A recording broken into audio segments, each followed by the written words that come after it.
Kila taasisi ina historia yake, kila jumuiya ina mwanzo wake, na kila safari ya imani huanza kwa hatua moja ndogo inayochukuliwa kwa matumaini makubwa. Parokia ya Mtakatifu Toma wa Aquino leo hii ni kitovu cha maisha ya kiroho kwa mamia na maelfu ya waamini wanaokusanyika kumwabudu Mungu, kupokea sakramenti na kushiriki utume wa kanisa. Lakini miaka kadhaa iliyopita hali ilikuwa tofauti. Kilichopo leo kama parokia kamili kilianza kama jumuiya ndogo ya waamini waliounganishwa na imani, matumaini na ndoto ya kuwa na kituo chao cha kichungaji. Hii ni simulizi ya safari iliyoanza zaidi ya miaka 20 iliyopita na kufikia hatua muhimu mwezi Julai mwaka 2021 wakati parokia ya Mtakatifu Toma wa Aquino ilipotangazwa rasmi kuwa parokia kamili kwa tamko la Mhashamu Juda Tadeus Ruwa'ichi, askofu mkuu wa jimbo kuu Katoliki la Dar es Salaam. Mwaka 2006 unatajwa uliweka msingi wa historia ambayo leo inaendelea kuandikwa. Katika kipindi hicho, waamini waliokuwa wakiongezeka katika eneo hili walihitaji huduma za kichungaji karibu zaidi nao. Hivyo zikaanza juhudi za kuunda jumuiya ya waamini ambayo baadaye ingekuwa parokia kamili. Licha ya changamoto mbalimbali zilizokuwepo, waamini waliendelea kukutana kwa sala, mafundisho na maadhimisho ya imani yao. Walijitolea zaidi muda wao, nguvu zao na rasilimali walizokuwa nazo ili kujenga msingi wa kanisa la baadaye. Je, safari ya historia hii yenye kusisimua na kupendeza ilianzaje? Parokia ya Mtakatifu Toma wa Aquino Kipunguni imetokana na jumuiya ya Mtakatifu Toma wa Aquino ambayo sasa inajulikana kama watakatifu Petro na Paulo. Jumuiya hii ilizaliwa kutokana na jumuiya kongwe ya ambayo ilikuwa jumuiya ya kwanza kuanzishwa maeneo haya ya kwetu. Ilikuwa kuanzia ukivuka ile reli kuja upande huu unapotokea Mombasa, ilikuwa jumuiya moja tu ambayo ilijulikana kwa jina la Vincent wa Paulo. Jumuiya hii ya Vincent wa Paulo wakati huo ilikuwa inaongozwa na mwenyekiti Menson Anton Showe, na makamu mwenyekiti wake alikuwa anaitwa Lazaro Mwamengo, na katibu alikuwa anaitwa Veronica Nyabumela. Katibu msaidizi alikuwa anaitwa Liberatus Kiwango, na mtunza hazina wetu wakati huo alikuwa anaitwa kwa sababu tuko naye mpaka sasa, Clara Misanya. Hawa ndio walikuwa viongozi wa jumuiya hiyo mama. Baada ya waamini kuongezeka, jumuiya hii mama iligawanywa katika sehemu tatu kulingana na eneo letu lilivyokuwa. Tukaziita hizo sehemu tulizozigawa kwa ajili ya kurahisisha waamini kufika na kukusanyika pamoja kusali, kwa sababu ilikuwa ni shida sana. Waamini wengine wanatoka mbali sana kukutana, ilikuwa ni unatembea zaidi ya nusu saa. Sasa ikaonekana kutakuwa na shida, kwa hiyo tukatengeneza hizo kanda, ikawepo kanda A, kanda B na kanda C. Sasa kanda C wakati huo ndio ilikuja kuzaa ilikuja kuitwa jumuiya ya Mtakatifu Toma wa Aquino. Mwaka 2006 kanda hizi zilipewa hadhi ya kuwa jumuiya. Baada ya kupewa hadhi ya kuwa jumuiya, ndipo waamini walipewa nafasi ya kuchagua wasimamizi wa hizo jumuiya. Basi hiyo jumuiya ya kanda C ilipendekezwa kuitwa Mtakatifu Toma wa Aquino, na aliyekuwa mwenyekiti wa hiyo kanda Bwana Deusdedit Maiga alipendekeza jina la kanda hiyo iliyokuwa kanda C, baadaye kuwa jumuiya kuitwa Mtakatifu Toma wa Aquino. Kwa hiyo Mtakatifu Toma wa Aquino ikapewa hilo jina, na mwaka huo 2006 uchaguzi wa kwanza ulifanyika kwenye hiyo jumuiya ya Mtakatifu Toma wa Aquino. Viongozi walikuwa wafuatao: mwenyekiti alikuwa Menson Anton Showe, makamu mwenyekiti Bwana Deusdedit Maiga, na katibu alikuwa anaitwa Teresia Makasimba. Katibu msaidizi anaitwa Bwana Sebastian Simbira na mtunza hazina Dativa Manson Shaw. Hawa ndio viongozi wa kwanza wa hiyo jumuiya ambayo ilikuwa ndio chanzo cha hii parokia. Baada ya uchaguzi shughuli za kitume ziliendelea vizuri, lakini bado kulionekana kuna uhitaji wa kuongeza huduma, kwa sababu maeneo haya ni maeneo yalikuwa mapya na wahamiaji walikuwa wengi, na kwa sababu hiyo kuonekana kuna uhitaji wa kuwa na eneo la kituo cha sala, kwa sababu ya umbali vilivyokuwa na parokia, wakati huo tukiwa chini ya parokia ya Ukonga. Sasa baadaye mchakato wa kwanza kutafuta eneo la ambapo tunaweza kuwa tunakusanyika na kusali ulianza mwaka 2008. Mchakato huo ulishika kasi baada ya paroko wetu wa parokia ya Ukonga, Father Steven Oswald Nyilawira alikuja katika moja ya sherehe zetu za kumwenzi Mtakatifu Toma wa Aquino, akapata kuonyeshwa eneo ambalo ndio hili hapa tunalitumia sasa kama parokia. Alionyeshwa eneo hili na alilipenda. Baadaye alitoa ushauri kwamba mwenye eneo hili atafutwe. Baadaye mchakato ya kuanza kufanya mawasiliano kujua nani mwenyewe iliendelea chini ya uongozi wa jumuiya hii ya Mtakatifu Toma Aquino ambayo sasa inaitwa Watakatifu Petro na Paulo. Ilipofika Aprili 2008, kigango chetu cha Tazara Lelini chini ya parokia ya Ukonga kilipata padre mkazi ambaye tulikuwa tunashirikiana naye pia katika shughuli za uinjilishaji maeneo haya. Pia alipata nafasi ya kufika maeneo haya, akaonyeshwa eneo hili, akalipenda na akawaomba viongozi wa jumuiya kufanya bidii ya kuona jinsi gani ya kuonana na mmiliki wa eneo. Basi kwa uongozi wake chini ya kamati tendaji kigango, tulikwenda kuonana na mwenye eneo na alionyesha ushirikiano, na baada ya kutoa hitaji letu alikubaliana na sisi kwamba angeweza kutuzia eneo hili kwa thamani ya shilingi milioni 40 na kwamba yeye angeweza kutoa 10% ya thamani hiyo kama sadaka. Baada ya kupata huo mrejesho, kwa mwongozo wa Father Sani tukaenda kuonana na askofu kuomba fedha ili tuweze kulinunua hili eneo. Kwa bahati nzuri tulipata kwenda kuonana na askofu, na wakati huo tunakwenda kuonana na askofu tukiwa na viongozi wa wakati huo tayari parokia ya kigango cha Tazara Lelini kikawa tayari ni parokia ambayo ilipewa jina la Bikira Maria Mama wa Huruma, na viongozi wa kamati tendaji waliongozana na viongozi wa jumuiya ya Mtakatifu Toma wa Aquino kwenda kwa askofu, wakati huo akiwa Mwadhama Polycarp Cardinal Pengo. Mwenyekiti wa halmashauri wa lei parokia ya Bikira Maria Mama wa Huruma Mr. Emmanuel Malaba aliongoza hiyo safari kwenda kwa mwadhama pamoja na Padre Sani. Tulimwomba,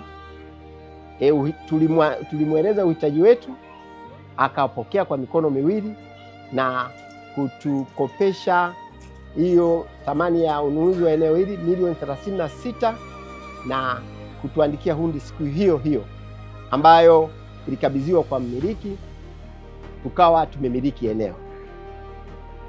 Baada ya kumiliki eneo, hamasa kubwa ilitokea miongoni mwa waamini, na wakati huo tayari eneo hili limekuwa na waamini wengi, na tayari jumuiya hiyo imezaa jumuiya nyingine kama 5 ambazo zilikuwa na waamini wa kutosha. Mnamo tarehe 26 Aprili mwaka 2009 tulifanya azimisho la kwanza la misa katika eneo hili, ikiwa bado kuna mikorosho na ni eneo tu limejaa vichaka, tukafyeka na nini, tukafanya ibada hapa.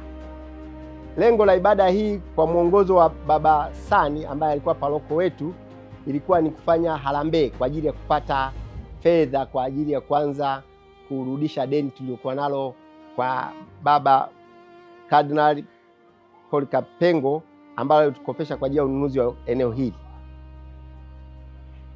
Ibada hiyo ilifanyika hapa na ilifana sana, na kwa kweli ndiyo ilikuwa chachu na chanzo cha waamini wengi kuanza kuitika.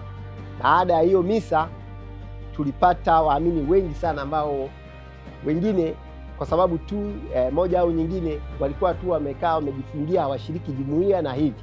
Kwa hiyo waamini, mwamko ukawa mkubwa na jumuiya zetu zikaongezeka kutoka jumuiya 2 wakati huo tulikuwa nazo, tukawa tumepata jumuiya 6 katika eneo hili. Jumuiya zilizokuwepo wakati huo zilikuwa na jumuiya ya Mtakatifu Vincent wa Paulo, Vincent Palot, Magdalena wa Canossa, Simon wa Mnalani, Alberto Mkuu na Thomas Aquino yenyewe. Baadaye Baba Sani aliona kuna umuhimu wa kufanya hili eneo lianze kutumika rasmi kwa mambo ya ibada. Hivyo Desemba mwaka 2009 alitangaza rasmi kwamba eneo hili ni kituo cha sala. Kwa hiyo shughuli mbalimbali zilianza hapa kufanyika, na ilipopita miezi miwili tu ilipofika tarehe 7 Februari mwaka 2010 alitangaza kuwa hiki ni kigango cha mtakatifu, eneo hili litaitwa kigango cha Mtakatifu Toma wa Aquino. Wakati huo viongozi wa kwanza waliochaguliwa kama viongozi wa kigango walikuwa kama ifuatavyo. Mwenyekiti alikuwa Wenceslaus Mianjam, makamu mwenyekiti alikuwa Flowin Mpunga, katibu alikuwa Godian Makulu, katibu msaidizi alikuwa Peter Marcel Cosmas, na mtunza hazina akawa Teresia Mwakasima. Baada ya kutangaza kuwa kigango, kwa kweli waamini walikuwa na mwamko mkubwa sana, na shughuli za kiimani zilikuwa na kuongezeka kwa kiwango kikubwa sana, na shughuli za ujenzi sasa wa kikanisa kidogo zilianza.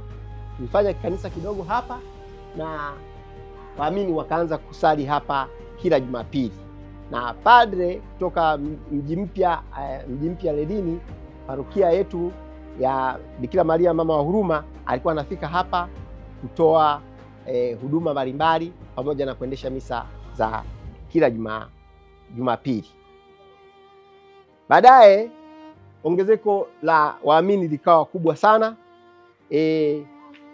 tukawa tumekuwa na jumuiya nyingi, na ongezeko hili lilifanya viongozi hawa wa kigango kuona jinsi gani ya kuweza kuwahudumia hawa waamini, kwa sababu mwanzoni kanisa kilikuwa kidogo. Kwa hiyo ukaanza mchakato wa kujenga kanisa. Mchakato huu wa kujenga kanisa ulianza mwaka 2017. Tulianza kuona kwamba kuna umuhimu wa kufanya ujenzi wa kanisa ambalo litaweza kuwahudumia waamini wote hawa. Kadri miaka ilivyopita, jumuiya iliendelea kukua. Idadi ya waamini iliongezeka. Jumuiya ndogo ndogo za Kikristo zilianzishwa na kuimarishwa. Vikundi vya kitume vilianza kushiriki kikamilifu katika maisha ya kanisa. Watoto, vijana, wanawake na wanaume walipata nafasi ya kushiriki katika utume wa Kristo kwa njia mbalimbali. Katika kipindi hiki, kanisa halikujengwa kwa matofali pekee, bali pia kwa watu. Kila familia, kila kikundi, kila mwamini alitoa mchango wake katika safari hii. Miongoni mwa alama za ukuaji wa jumuiya hii ni maendeleo ya miundombinu. Kwa moyo wa kujitolea na mshikamano, waamini waliinua majengo mbalimbali yaliyohitajika kwa ajili ya ibada na shughuli za kichungaji. Kila tofali lililowekwa lilikuwa ni ishara ya imani. Kila mchango uliotolewa ulikuwa ni ushuhuda wa upendo wa waamini kwa kanisa lao. Hatua kwa hatua, ndoto ya kuwa kituo imara cha kichungaji ilianza kuonekana wazi. Je, wazo na chimbuko la ujenzi wa parokia hii ulitokana na nini? Chimbuko la ujenzi wa kanisa au parokia natokana na kukua kwa eneo hili na ongezeko la idadi ya watu. Jumuiya zetu ziliongezeka. Kadiri watu walivyoendelea kuhamia eneo hili, uhitaji wa kanisa ulionekana wazi, kwa kuwa eneo hili kwenda parokia mama, parokia Mji Mpya Lelini, umbali takriban kilomita 2-3 hivi, ilikuwa ni shida. Kwa hapo ndipo ilipokuja hamasa hasa ya kuanza ujenzi. Wakati huo tukiwa na jumuiya 8 katika eneo hili, na kama nilivyosema, ongezeko hilo na uhitaji wa ibada kwa watu uliweza kutusukuma kuweza kuanza ujenzi. Kwa hiyo kutokana na jumuiya hizo 8 tulianza kujihamasisha ili tuweze kuanza ujenzi chini ya mwongozo na uongozi wa baba paroko wa parokia yetu ya Mji Mpya Lelini, Padri Sani MSSF, padri wa shirika la Sales. Kwa kutokana na hizo jumuiya sasa tukaanza ujenzi kwa kuhamasishana, kutengeneza kamati, na tayari sasa sisi tumekuwa ni kigango. Maana yake uongozi wa kigango kwa miongozo kama nilivyosema mapadri wa parokia Mji Mpya Lelini, tukaanza mchakato wa ujenzi. Na mchakato ulianza kwa kuanza na kanisa. Wakati ule tulikuwa na kanisa ambalo lilionekana kama banda tu, lina nguzo za miti na mazingira yake kwa ndani pale hayakuwa mazuri sana. Kwa hiyo kutokana na idadi na hamasa hiyo, tukasema sasa tuanze kanisa ambalo ni kanisa zuri, kanisa la kudumu, na ili pia tuweze kwenda mbele, kwa maana kwamba kigango kikue na hata baadaye tuweze kuwa parokia. Kwa mara moja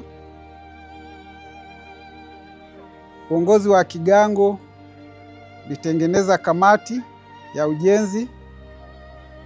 Kamati ya ujenzi kaweka hamasa,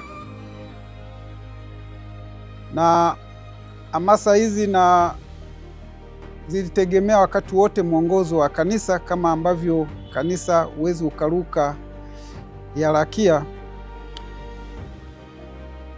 Basi kamati hiyo kwa kushirikiana sasa na waamini ambao walikuwa na uhitaji wa kanisa ilianza mchakato rasmi.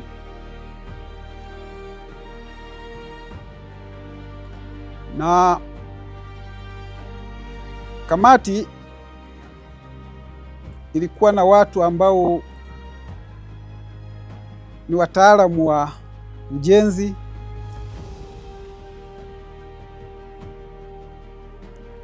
na wataalamu wa hamasa, sababu eneo hili zaidi tulitegemea hamasa, kwamba ni eneo la makazi mapya, watu wengi wanahamia, watu wengine hawana mwamko.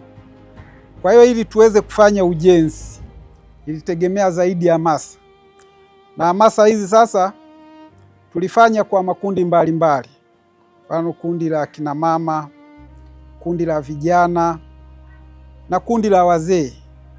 Litafuta vitu ambavyo vinaweza kuhamasisha makundi yote haya.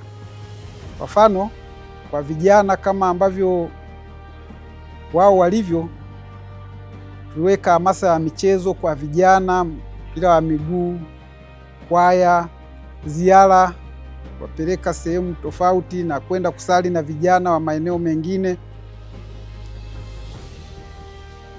Lakini kwa waamini wengine, ili pia kuweza kuwa pamoja,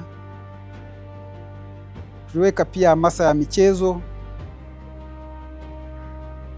kucheza mpira wa miguu kwa wazee kama maveterani, tulikuwa tunahamasishana hivyo. Kina mama kuvuta kamba, kwa tunaweka michezo mingine kama ya ajabu ajabu hivi, lakini ilikuwa inavuta watu.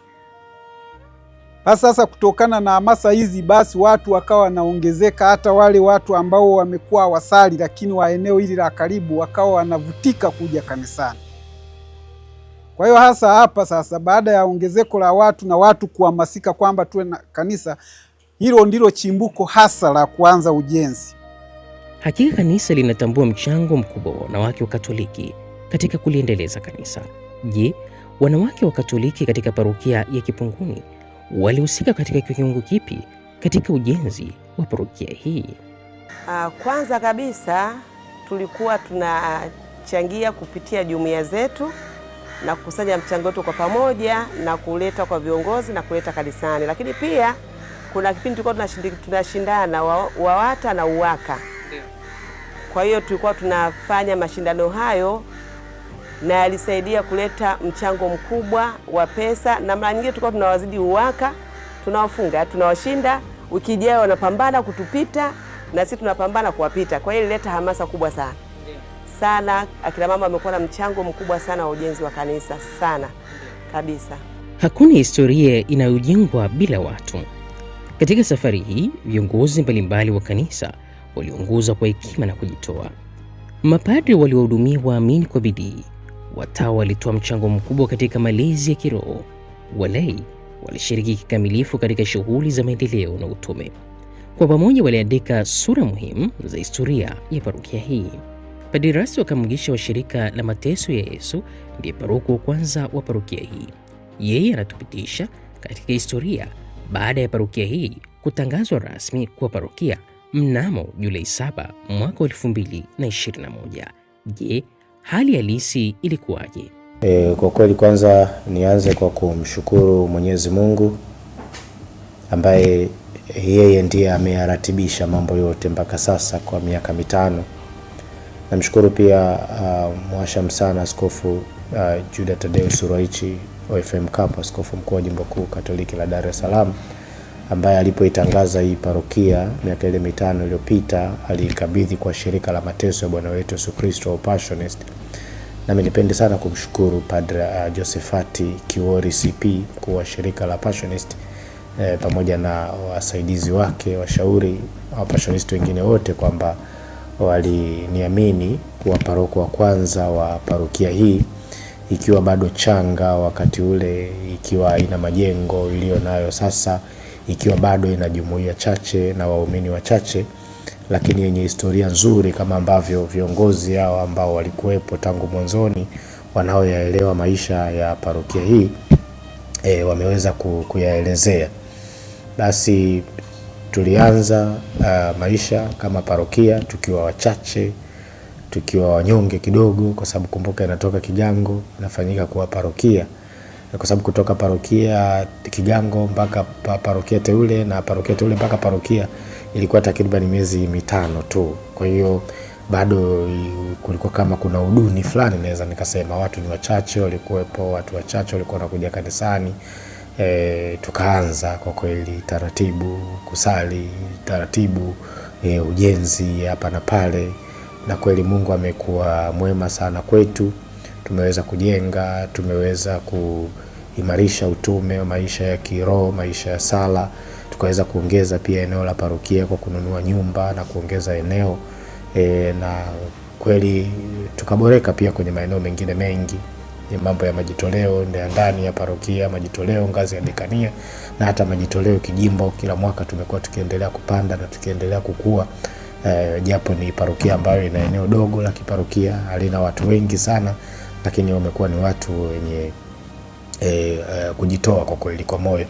Nimekuwa paroko kwa sasa miaka 5. Kwa kweli nina kila sababu ya kumwambia Mwenyezi Mungu asante, na daima nimekuwa mwenye furaha kwa sababu ya waumini wa hapa, kwa maisha ambayo tumeishi na yale ambayo tumeweza kuyafanya. Bila shaka hakuna mahala ambako hapakosi changamoto. Je, ni changamoto gani za kiimani alizokumbana nazo haswa katika kipindi cha miaka 5 ya parokia hii? Kwa kweli changamoto iliyokuwepo ya kwanza mwanzoni ilikuwa ni uchache wa watu kama waumini ambao walikuwa wanakuja kusali. Wakati huo ukitazama kwamba unaanza kuchunguza kwamba idadi ya Wakatoliki wapo lakini hawaji kusali parokiani. Kwa hiyo inabidi basi kuendelea kusali kwenye jumuiya, kusali kwenye kanda, lakini kuandaa vitu mbalimbali vya kiparokia ili basi kuweza kuwavuta watu wengine waweze kuja. Baadaye mipaka ya kiparokia iliweza kurekebishwa kutoka parokia mama iliyotuzaa Mji Mpya Relini, zikaongezeka jumuiya 4 zikaja, kutoka 17 tukafikisha jumuiya 21.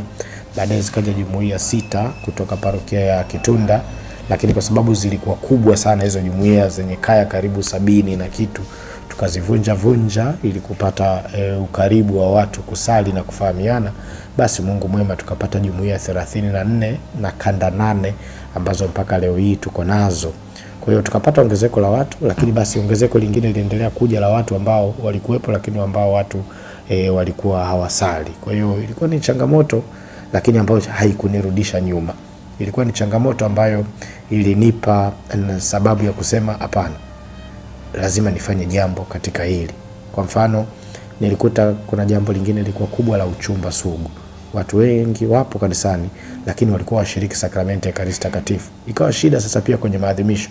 Una kundi kubwa la watu lakini wanakomunika wachache. Kwa nini? Wana kikwazo cha sakramenti. Kwa hiyo ilikuwa ni changamoto, lakini ndio ile naweza nikasema kweli ni changamoto, si tatizo. Kwa sababu ilikuwa tatizo pengine unanyoosha mikono. Lakini ilikuwa ni changamoto inayosema kama mchungaji lazima nifanye kitu hapa.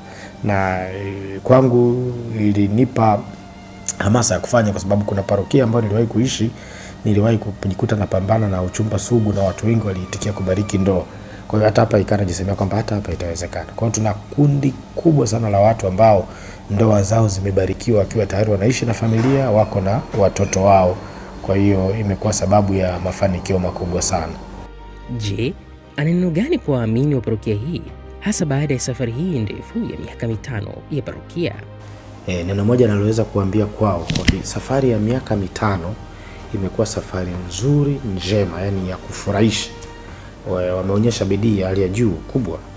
Basi niwaambie tunaposherehekea miaka hii 5, na maana yake ni kama tunaanza tena safari nyingine au tunaendelea na safari yetu, kwa waamini wote wa parokia Mtakatifu Toma wa Aquino, bidii kama mwanzo. Historia ya parokia Mtakatifu Toma wa Aquino ni ushuhuda kwamba Mungu hutenda makuu kupitia watu wanaomwamini. Kutoka mwaka 2006 hadi kutangazwa rasmi kwa parokia Julai 2021, safari hii ilikuwa shule ya imani, umoja na matumaini. Tunapotazama nyuma kwa shukrani, tunatazama mbele kwa matumaini makubwa zaidi. Kwa maombezi ya Mtakatifu Toma wa Aquino, parokia hii iendelee kuwa chombo cha Injili, mahali pa sala na nyumba ya Mungu kwa vizazi vya sasa na vijavyo. Mtakatifu Toma wa Aquino, msimamizi wa parokia yetu, utuombee. Amina. Mimi ni Eric Pasco Jr. Asante kwa kufuatana nasi.